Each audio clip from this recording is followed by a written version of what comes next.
नमस्कार दोस्तों, स्वागत है आपका साइट फॉर वर्ल्ड के ऑफिशियल लर्निंग प्लेटफॉर्म पर, जहां स्टूडेंट्स और जॉब सीकर्स के लिए करियर, टेक्नोलॉजी और प्लेसमेंट से जुड़ी इंडस्ट्री ओरिएंटेड और प्रैक्टिकल नॉलेज दी जाती है। अगर आप अपनी स्किल्स को नेक्स्ट लेवल तक ले जाना चाहते हैं तो आप बिल्कुल सही जगह पर आए हो। चलिए शुरू करते हैं आज का इम्पोर्टेंट सेशन। तो चलिए आज एक ऐसी चीज के बारे में बात करते हैं जो हम सबकी लाइफ को कहीं ना कहीं अफेक्ट करती है। काम करने का तरीका, यानी हमारा प्रोसेस। चाहे वो ऑफिस का कोई प्रोजेक्ट हो या घर का काम, अक्सर चीजें उतनी स्मूथ नहीं चलती है ना। इस विश्लेषण में हम यही समझेंगे कि इन गड़बड़ियों को पकड़ें कैसे और उन्हें आखिर ठीक करके अपने काम में माहिर कैसे बने। कभी ऐसा फील हुआ है कि एक ही समस्या है जो बार बार सामने आ जाती है?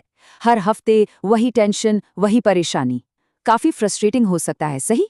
ऐसा लगता है जैसे हम एक ही पहिए में फंस गए हैं और आगे बढ़ ही नहीं पा रहे हैं। ये एक बहुत ही आम एहसास है, तो आप अकेले नहीं हैं। तो सेक्शन 1 में आइए इस बात की तह तक जाते हैं कि हमारे इतने सोच समझकर बनाए गए प्लान्स आखिर फेल क्यों हो जाते हैं। इसके पीछे एक सीक्रेट कारण है जो हमारे सिस्टम को चुपके से अंदर ही अंदर कमजोर कर देता है, और इस सीक्रेट का नाम है प्रोसेस ड्रिफ्ट। इसका मतलब बहुत सिंपल है। टाइम के साथ कोई भी सिस्टम या टेक्नोलॉजी अपनी पुरानी एफिशिएंसी धीरे धीरे खोने लगती है।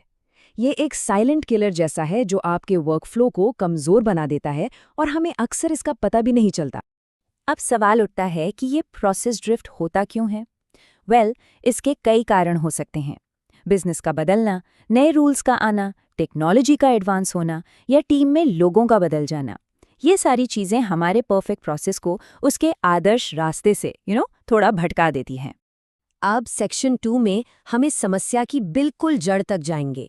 किसी भी प्रोसेस में इंस्टेबिलिटी का जो मूल कारण होता है उसे कहते हैं वेरिएशन, यानी बदलाव। चलिए इसको थोड़ा आसानी से समझते हैं। वेरिएशन असल में दो तरह का होता है। पहला है कॉमन कॉज वेरिएशन। इसको ना आप सिस्टम की एक नॉर्मल हेल्दी हार्ट बीट की तरह समझ लीजिए।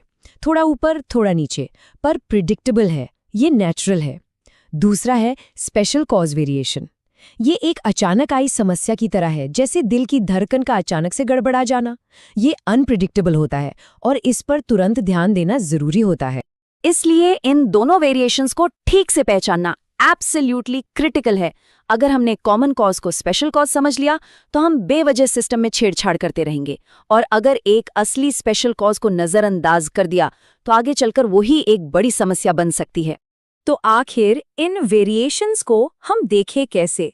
ऐसे आंखों से तो दिखते नहीं। सेक्शन 3 में हम एक बहुत ही पावरफुल टूल के बारे में जानेंगे जो आपके प्रोसेस की हेल्थ को आसानी से विजुलाइज करने में मदद करता है। इसके लिए एक जबरदस्त टूल है जिसे कंट्रोल चार्ट कहते हैं। बेसिकली ये एक ग्राफ की तरह है जो टाइम के साथ आपके प्रोसेस की परफॉर्मेंस को ट्रैक करता है। इसका सबसे इंपॉर्टेंट काम कॉमन कॉज और स्पेशल कॉज वेरिएशन के बीच का फर्क साफ साफ दिखाना।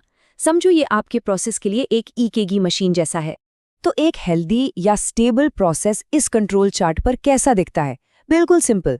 सारे डेटा पॉइंट्स एक अपर और लोअर कंट्रोल लिमिट के बीच में रहते हैं। इसका मतलब है कि आपका प्रोसेस प्रिडिक्टेबल है, स्टेबल है और कंट्रोल में है, सब ठीक चल रहा है।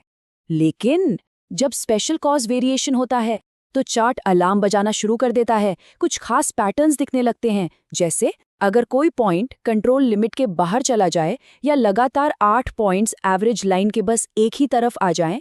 ये सब रेड फ्लैग्स हैं जो साफ इशारा करते हैं कि प्रोसेस में कुछ गड़बड़ है और अब एक्शन लेने का टाइम आ गया है। ओके, तो हमने समस्या को पहचानना यानी डायग्नोज करना सीख लिया है। अब सेक्शन 4 में हम दो ऐसी पावरफुल स्ट्रैटेजीज देखेंगे जिनसे इन प्रॉब्लम्स को सॉल्व किया जा सकता है। पहली स्ट्रैटेजी है थियरी ऑफ कंस्ट्रेंट्स, यानी टीओसी। इसका फंडा बहुत ही सिंपल है। किसी भी सिस्टम में हमेशा एक बॉटलनेक यानी सबसे कमजोर कड़ी होती ही है। टीओसी कहता है कि पूरे सिस्टम को इम्प्रूव करने का सबसे फास्ट तरीका है उस एक बॉटलनेक पर फोकस करना। जैसा कि आप इस साइकिल में देख सकते हैं, आप बॉटलनेक को पहचानते हैं, उसे ठीक करते हैं और बस इस प्रोसेस को रिपीट करते रहते हैं। दूसरी स्ट्रैटेजी है सिक्स सिग्मा। ये एक डेटा ड्रिवन अप्रोच है।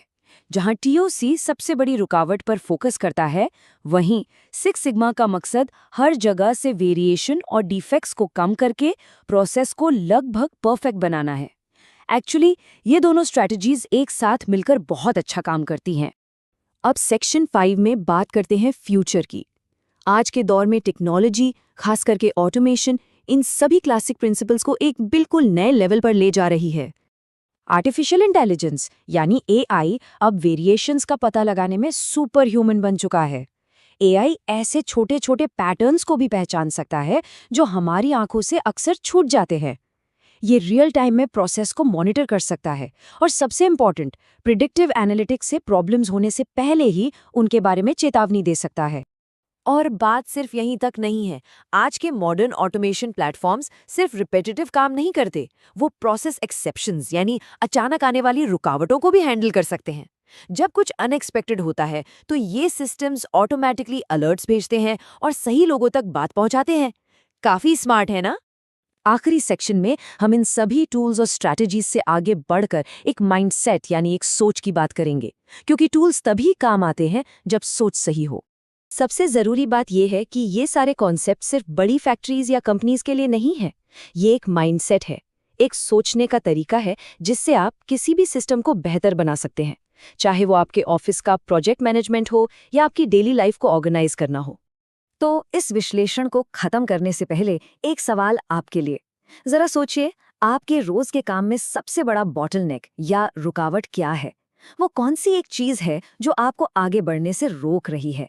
इस पर विचार जरूर कीजिएगा, क्योंकि तो हमारे चैनल को सब्सक्राइब कीजिए और वीडियो को अपने दोस्तों के साथ शेयर जरूर कीजिए। कमेंट सेक्शन में अपना डाउट या नेक्स्ट टॉपिक लिखना मत भूलिएगा।